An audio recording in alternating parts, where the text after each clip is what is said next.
ہو سکتا ہے آپ میری ویڈیوز نہیں دیکھ پا رہے ہوں، اس کی وجہ میری ویڈیوز پر لگنے والا بین ہے۔ اس صورت میں آپ یا تو وی پی این استعمال کر سکتے ہیں یا پھر اپنا کنٹری چینج کر کے کوئی بھی اور کنٹری کر دیں تو آپ کو میرا چینل پیج اور میری تمام ویڈیوز دکھائی دینے لگیں گی۔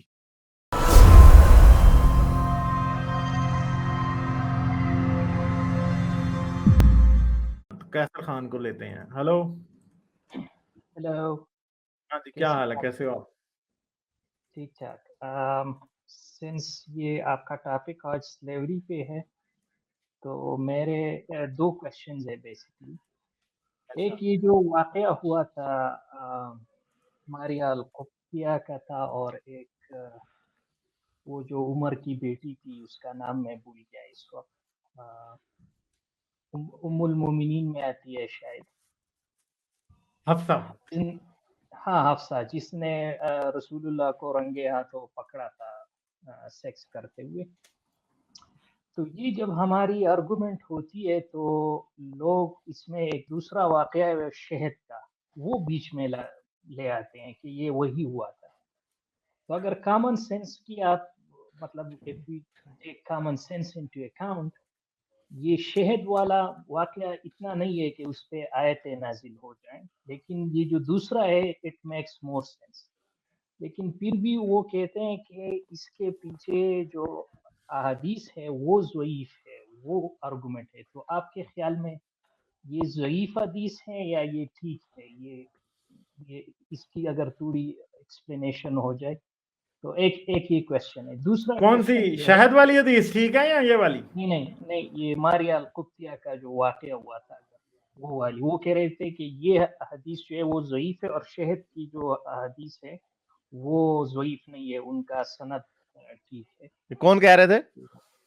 جو بھی مطلب جس کے ساتھ میری چیپٹر ڈیبیٹ ہوتی ہے۔ چیپٹر 66 ہے، اس کی پہلی 6 آیتیں آپ پڑھ لیں اور اس کے اوپر مختلف آرائیں ہیں۔ یہ کچھ علماء نے کہا کہ یہ شہد کے اوپر، ہاں شہد کے اوپر یہ دھمکیاں آئیں اللہ میاں کی۔ چیپٹر 66 کی پہلی 6 آیتیں اگر آپ پڑھ لیں آپ کو احساس ہو جائے گا کہ کیا صرف منہ سے بدبو آنے پہ اتنی دھمکیاں آ سکتی ہیں کہ آپ کو اللہ میاں نے آپ کو اپنا وعدہ توڑنے کی اجازت دے دی، آپ کی امہات المومنین کو طلاقوں کی دھمکیاں دے دی، اور آپ کو یہ کہہ دیا کہ صحابی بھی اللہ کا رسول کا ساتھ دیں گے۔ ان کمپیریزن میں آپ کو ایک بات بتاتا ہوں، اللہ میاں وعدے توڑنے کی اجازت کسی کو بھی نہیں دیتا۔ ایون وہ کون سے تھے جو دوسرا ایک حضرت تھا جس نے اپنی بیوی کو مارنا تھا تو پھر وہ ٹھیک ہو گیا تو اس نے اپنا دماغ بدل دیا، حضرت ایوب نے وعدہ کیا تھا کہ میں اپنی بیوی کی پٹائی کروں گا کیونکہ اس نے کوئی بدتمیزی کی تھی، تو اس نے اللہ میاں کو کہا اللہ میاں اب میں ٹھیک ہو گیا ہوں، یہ قرآن میں واقعہ لکھا، اب میں ٹھیک ہو گیا ہوں، اب میں کیا کروں، میں اس کو اب سزا نہیں دینا چاہتا۔ اللہ کہہ سکتا تھا کہ بھائی تمہیں وعدہ میں نے تمہارے لیے کھول دیا، اللہ نے بلکہ اس کے لیے ایک سولوشن دیا کہ تم اس کو ہلکا سا مار دینا، نہیں جھاڑیاں پکڑ کے نا، گھاس کی جھاڑیاں پکڑ کے اس سے مار لینا تاکہ تمہارا وعدہ بھی بچ جائے اور اس کی پٹائی بھی ہو جائے اور نہ بھی ہو پٹائی۔ تو یعنی اللہ میاں وعدہ توڑنے کی اجازت ہے۔ تو اب شہد کے اوپر اتنی سی بات کے اوپر اللہ میاں اتنی چیزیں کر رہی ہے، عقل کے خلاف ہے یہ بات۔ تو یہ چونکہ ان کو شرم آتی ہے، یہ وہ لوگ ہیں جن کو شرم آتی ہے کہ رسول اللہ کی لونڈیاں تھیں تو اس کے اوپر یہ بہانے بازیاں مارتے ہیں۔ ان کو شرم آتی ہے حضرت عائشہ کی عمر 9 سال تھی تو اس کے اوپر یہ بہانے بازیاں مارتے ہیں۔ اسی طرح ان کو شرم آتی ہے کہ حضرت محمد نے اب اسی ماریہ قبطیہ کے ساتھ ڈنگ ڈونگ کر لیا، حضرت حفصہ کی باری والے دن انہی کے بیڈ پہ، اور یہ جو ہے نا متواتر یہ زیادہ حدیثیں ہیں حضرت ماریہ قبطیہ کے حوالے سے۔ تو یہ شرم کی وجہ سے یہ کہہ رہے ہیں کہ اس کے اوپر اختلاف ہے، کیونکہ ظاہر بات ہے لوگوں کو شرم تو آئے گی کہ جس بندے کو ہم اس طرح پریزنٹ کر رہے ہیں کتنا زبردست آدمی ہے، وہ کیا حرکتیں کر رہا ہے۔ جی ہاں یہ بات تو ٹھیک ہے، لیکن عقل کا اگر ہم لاجک کو اگر ہم بیس رکھ لیں تو پھر تو مطلب یہ اگر عقل کو ان میں اگر عقل ہوتی تو ہم یہ ڈیبیٹ بھی نہیں کر پاتے۔ لیکن میں جو اصل کوشچن ہے وہ یہ ہے کہ کوئی سورس آپ کو معلوم ہے جو مطلب ان کی جو کتابیں ہیں جس طرح صحیح بخاری ہے یا صحیح مسلم ہے، ان میں سے کوئی حدیث ہے جو اس واقعے کو بیک اپ کر لے؟ جو ہاں ترمذی میں ہے یہ واقعہ، ترمذی میں ہے اور سیرت ابن شام میں بھی یہ واقعہ ہے، تبری میں جو بھی ہے۔ کہ ہاں، تبری میں بھی ہے، اور میرا خیال ہے کہ اچھا، اور ابن دوسری اسحاق نے بات دونوں واقعات لکھے ہیں، تفسیروں میں یہ دونوں جو واقعات لکھے گئے ہیں۔ morality ہے، ابن کثیر کی تفسیر بھی میں نے تو پڑھی، اس میں مطلب بھی ہے۔ ایونچولی ابھی ہم نے سلیوری ختم کی ہے اور آہستہ مدودی میں آہستہ بھی ہے۔ چائلڈ، اور مطلب جس طرح جیسے ٹائم گزر رہا ہے مورالٹی ہماری جو سٹینڈرڈز ہیں وہ اچھی سی اچھی ہو رہی ہے. ضروری نہیں ہے کہ اس کے پیچھے ریلیجن ہو. آج ہر ریلیجن کا بندہ یہ سمجھتا ہے جس میں عقل و شعور ہو کہ slavery is a wrong thing. Even though slavery جو ہے بائبل نے بھی الاؤ کی ہے لیکن عیسائی سلیوری کو پریکٹس نہیں کرتے. اس طرح اسلام میں بھی الاؤڈ ہے لیکن مسلمانوں نے ختم کی ہے.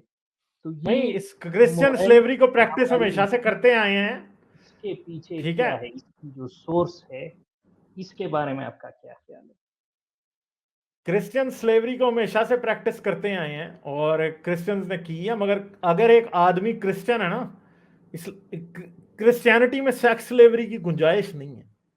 لٹرلی یہودیت میں ہے، وہ بھی بڑے طریقے سے ہے کہ اس سے شادی ہی کرنی پڑتی. کرسچینٹی میں سیکس سلیوری کی لٹرلی کوئی گنجائش نہیں. کیوں؟ کیونکہ کرسچینٹی میں ایک بندہ اپنی ایک بیوی کے علاوہ دوسری عورت سے سیکس کر ہی نہیں سکتا، وہ زنا ہی زنا ہے. ٹھیک ہے، نیو ٹیسٹمنٹ کے مطابق دوسری عورت سے شادی کرنا جو ہے وہ لٹرلی گناہ ہے، اور دوسری عورت کے ساتھ سیکس کرنا لٹرلی زنا ہے. ٹھیک ہے، ہو ہی نہیں سکتی. تو اس لیے وہ سلیو گرل سے بھی سیکس نہیں کر سکتا ایک بندہ کرسچن ہوتے ہوئے. جب وہ کرے گا تو وہ زنا ہی ہے، وہ دیٹ از بیسیکلی ایڈلٹری. اس لیے اس کو ان میں یہ بات تھوڑی سی کرسچن میں بہتر ہے، مگر سلیوری ان میں ہے ہمیشہ سے. اور کرسچنز میں جتنے بھی امریکہ میں سلیو جاتے تھے اس لیے وہ نان کیسٹریٹڈ سلیوز کو وہاں لے کے جاتے تھے، اور وہ بلیک سلیوز کو یا افریقن کو اس لیے پسند کرتے تھے کہ ان کے اوپر دل بھی نہ آئے. وائٹ سلیوز کو وہ پسند نہیں کرتے تھے اس لیے، اور نہ بناتے تھے وہ. ٹھیک ہے، تو وہ اسی لیے دوسروں کو کرتے تھے، اور پھر وہ ان کو شادیاں بھی کرنے دیتے تھے. وہ اسی لیے کیونکہ ان کو پتا تھا کہ یار اب یہ لونڈیاں جو پھر رہی ہیں اور جو غلام پھر رہے ہیں یہ آپس میں شادیاں کر ہی لیں، ان کی نسل بڑھتی رہے. ٹھیک ہے، اور امریکہ میں سلیوری صرف 100 سال صرف الاؤ رہی، اس کے بعد انہوں نے بین کر دی. 100 سال پہلے الاؤ ہوئی تھی، 100 سال بعد وہ بین ہو گئی، اور اس 100 سال کے دوران ہی امپورٹ بین ہو چکی تھی. ایمانسیپیشن بعد میں ہوئی ہے، جو ماس ایمانسیپیشن ہے وہ بعد میں ہوئی ہے. تو ان کی ہسٹری اور اس 100 سال کے اندر ہی وہ اپنی ہسٹری کو اتنا برا بتاتے ہیں، مگر جو ہے کہ ان کی ہسٹری اسلام سے کمپیریزن میں بہت کچھ بھی نہیں ہے ان کی ہسٹری. مگر انہوں نے ڈاکومنٹ بڑے بہتر طریقے سے کیا، وہ اس سے شرماتے نہیں ہیں، آج بھی اس کو کرتے ہیں باتیں، اس لیے ہے. ٹھیک ہے، تو کیسر خان میرے خیال ڈراپ ہو گئے تھے ابھی دوبارہ. ہلو جی آواز آ رہی ہے؟ ہاں جی آ رہی ہے. حارث صاحب نے اسکرین بھی شیئر کی ہے. چلے کیسر خان کنکلوڈ کریں، میرے پاس ٹائم نہیں ہے اب، اصل میں بالکل 5 گھنٹے سے اوپر جا چکا ہے، میں اسے ختم کرنا چاہ رہا ہوں. صحیح ہے، ٹھیک ہے. میں بس ایک چلیں. سجیشن بھی آپ کو دوں گا، جب بھی آپ کی ڈسکشن ہوتی ہے سلیوری پہ تو ماریا القبطیہ تو مطلب آپ اس پہ ڈسکشن کر لیتے ہیں، لیکن ایک اور سلیو ہے ریحانہ، تو وہ آپ نہیں لاتے. اس کے بارے میں بھی بہت ساری احادیث ہے جس میں ایک ہے کہ 2 صحابی آپس میں ڈسکشن کر رہے ہیں کہ یہ ریحانہ اس کی بیوی ہے یا اس کی سلیو ہے. تو وہ دوسرا کہتا ہے کہ اگر یہ باہر نکلتی اور اس نے پردہ کیا ہوگا تو یہ بیوی ہوگی. صفیہ کی بات ہے سر، وہ صفیہ کی بات ہے. صفیہ، اچھا صفیہ ہے، ریحانہ ہاں، نہیں اور ہے. صفیہ ریحانہ کو کے وہ ساتھ بھی ہے. سلیو نہیں رہے، ریحانہ سلیو تھی، ہاں، مگر صفیہ تو جو تھی جب وہ وہ اس کی نکل بات ہے کہ پردہ کرائیں گے کہ نہیں، نہیں. اچھا تو جب ریحانہ نکلتی ہے تو اس کا پردہ نہیں ہوتا، تو صحابی پھر کہتا ہے کہ شی از نہیں وہ صفیہ اچھا والی کہانی ریحانہ ہے. کے بارے میں نہیں وہ صفیہ کی ہاں کہانی یہ ہے. ریحانہ ہے. نہیں سر، یہ صفیہ کی کہانی ہے میرا خیال سے. آپ اسی سے انہوں نے پھر اسی وجہ سے اس پہ اختلاف ہوا تھا کہ کیا صفیہ امہات المومنین ہیں یا لونڈی مبارک ہیں. تو جب ریحانہ انہوں کے نے بارے ان میں کو ریحانہ کریں علیحدہ آپ سے بات. لونڈی تھی، ریحانہ علیحدہ سے لونڈی تھی، لیکن جو یہ والا جو واقعہ آپ سنا رہے ہیں یہ صفیہ کے حوالے سے ہے. اور دوسرا غالب میں نے یہ اسکرین شیئر کی ہے جو آپ کہہ رہے تھے کہ واقعہ صحیح ہے یا نہیں ہے، یہ سنن نسائی تھا، میں نے ترمذی کہہ دیا. سنن نسائی 3959 کے مطابق یہ صحیح حدیث گریڈنگ کی گئی ہے، اور یہ واقعہ اس کے اندر لکھا ہوا ہے. یہ کوئی ماریا قبطیہ کا حضرت محمد کے ساتھ جو ڈنگ ڈونگ والا واقعہ ہے نا، انفارچونیٹلی یہ بہت بہت ہی گندی حرکت ہے. اور تبری میں تو اس کو اس طرح لکھا ہوا ہے کہ حضرت محمد نے حضرت حفصہ سے جھوٹ بولا، ان کو کہا کہ تمہارا باپ تمہیں بلا رہا ہے. صادق اور تو امین کیا اور وہ ڈاؤن گئی دا ادھر، وہ گئی ادھر پوچھنے, عمر نے کہا میں نے تو نہیں بلایا, تو وہ اس نے کہا یہ کیا ہو گیا, واپس اس کو پتا تھا کہ میں اکیلی جوان لڑکی چھوڑا ہی ہوں. تو پھر وہاں پہ جب واپس آئی تو اس نے دیکھا کہ انہی کے بیڈ کے اوپر ڈنگ ڈونگ ہو رہا تھا. یہ تبری میں اس طرح لکھا ہوا واقعہ, اور بہرحال یہ باقی جو یہ والی ڈیٹیل جو ہے قرآن میں بھی ہے, قرآن میں اس طرح نہیں لکھا ہوتا نا. قرآن میں اب تفہیم القرآن,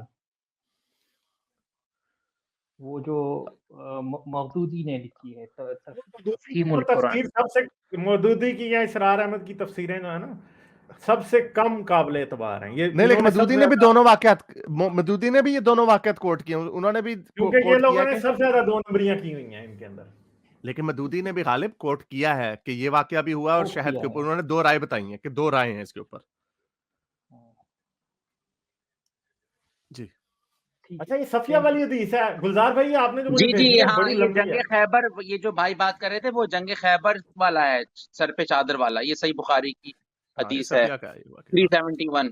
کہ وہی ہے جو آپ نے بتایا ہے کہ اس کے اوپر اسی وجہ سے شک ہوا تھا کہ کیا یہ لونڈی مبارک ہے یا بیوی ہے. اور اس میں پرابلم اسی لیے کیونکہ حضرت محمد نے جب جلدی کی نا, صرف لونڈی کے لیے ایک ہی اگر اس کو پیریڈ ختم ہو گئے ہیں نا تو بس آپ اس کے ساتھ سیکس کر سکتے ہیں. تو حضرت محمد نے اس پہ بھی اختلاف ہے, 3 دن ویٹ کیا یا 1 ہفتہ ویٹ کیا, لیکن شادی کے لیے آپ کو 2 پیریڈز کا ایک پورا ایک لمبا عرصہ ہے. تو اس لیے اس کے اوپر لوگوں میں شک پڑا تھا کہ اگر انہوں نے شادی کر لی تو بڑی جلدی کر لی ان کے ساتھ سیکس, اور اگر تو بہرحال رسول اللہ سے کس نے بحث کرنی تھی. اچھا گلزار بھائی, آپ اس حدیث کی نا سمری بتا رہے ہیں گلزار بھائی, میں اس کو پڑھ نہیں رہا, بڑی لمبی حدیث ہے, بس یہ بہت لمبی حدیث ہے. اس میں سمری یہ ہے کہ خاص طور پہ اس حدیث میں لکھا ہوا ہے کہ ان کی جو آزادی ان کا مہر تھا, کہ ان کو حضرت محمد ان کا مہر بھی کھا گئے کہ تمہیں میں نے آزاد کر دیا ہے, تمہیں کوئی ٹکا شکا نہیں دینے والا. اس حدیث میں یہ بھی لکھا ہے کہ لکھا ہوا ہے کہ حضرت انس نے فرمایا کہ خود انہی کی آزادی ان کا مہر بنا اور اسی پر آپ نے نکاح کیا. تو یہ بہت لمبی حدیث ہے, اس میں سب کچھ ڈیٹیلز ہے کیا ہوا تھا اور کیا ظلم ہوا تھا ان خاتون پر, کہ ایک جنگ کے دوران فیملی مر گئی ہے اور ان کے ساتھ ڈنگ ڈونگ کر رہا ہے کوئی جنگ میں جیسے ہوتا ہے کہ وہ بھی پروفٹ. چلے ٹھیک ہے گلزار بھائی, اینڈ کرتے ہیں ادھر. 1 منٹ ٹھہر جائیں, میں نا کیسر خان سے اجازت لوں گا کیونکہ افغان فری تھنکر بیٹھے ہیں اور ان سے کبھی بات نہیں ہو پاتی, ان کی طرف کافی انٹرنیٹ کا ہوتا ہے ایشو. تو کیسر تھینک یو, حارث صاحب اپنی بات کنکلوڈ کریں, میں افغان فری تھنکر کو لے رہا ہوں. میں نے یہی کہنا تھا کہ اسی میں جو ابن شام میں ہے یہ واقعہ کہ جب صفیہ لائی گئی, صفیہ اور اس کی بہن, صفیہ کی بہن لائی گئی تھی یا وہ میرا خیال ریحانہ تھی, اب مجھے اب یہ بھول گیا, جویریہ تھے, بہرحال جس پہ اس پہ رسول اللہ نے کہا او بلال تمہیں شرم نہیں آئی کہ تم اس کو اپنے رشتہ داروں کی لاشوں کے اوپر سے لے کے آئے ہو, جس میں سے ایک عورت چیخیں مار رہی تھی اس کی بہن, اور دوسری میرا خیال یہ صفیہ ہی تھی شاید, اور یہ تھوڑے اپنے ہوش حواس اس نے کیے تھے, دوسری عورت چیخیں مار رہی تھی اپنے باپ کی لاشوں کے اوپر سے گزرتی ہوئی رشتہ داروں کی. تو یہ اس طرح اگر اس کی فلمنگ کی جائے نا کہ کس طرح بھی آپ نے ان کی لاشیں پڑی ہوئی ان کے پیاروں کی, اور یہاں پہ لونڈیاں بکری ہوتی تھیں, تو یہ تو اتنا گندا حال ہے ان کا, تو ان کو تو کسی منہ سے ڈیفینڈ نہیں کر سکتے. مجھے یاد آ رہا ہے حارث صاحب صحیح کہہ رہے ہیں, یہ 2 بہنیں تھیں اور صفیہ کی ایج بھی میں نے کہیں پڑھی ہے, وہ 17 سے 18 سال کی یہ لڑکی ہے. ہاں وہ یانگ صرف 17 سے 18 کی تھی. ہاں, اور چیک کریں, یہ لوگ کہتے ہیں کہ وہ اپنا غم بھلا گئی اور پروفٹ سے شادی کے لیے آمادہ ہو گئی. یار کیسی بات ہے یار, آپ کی کیا سسٹر 17 سال میں اس کی فیملی مر گئی ہو, وہ شادی کرے گی اگلے دن, اور وہ بھی جس نے مارا ہو. لائک شیئر اور سبسکرائب کرنا مت بھولیں. اس کے ساتھ ساتھ آپ میرے چینل کو پیٹریون پر سپورٹ کر سکتے ہیں. پیٹریون کا لنک ویڈیو کی ڈسکرپشن میں ہے.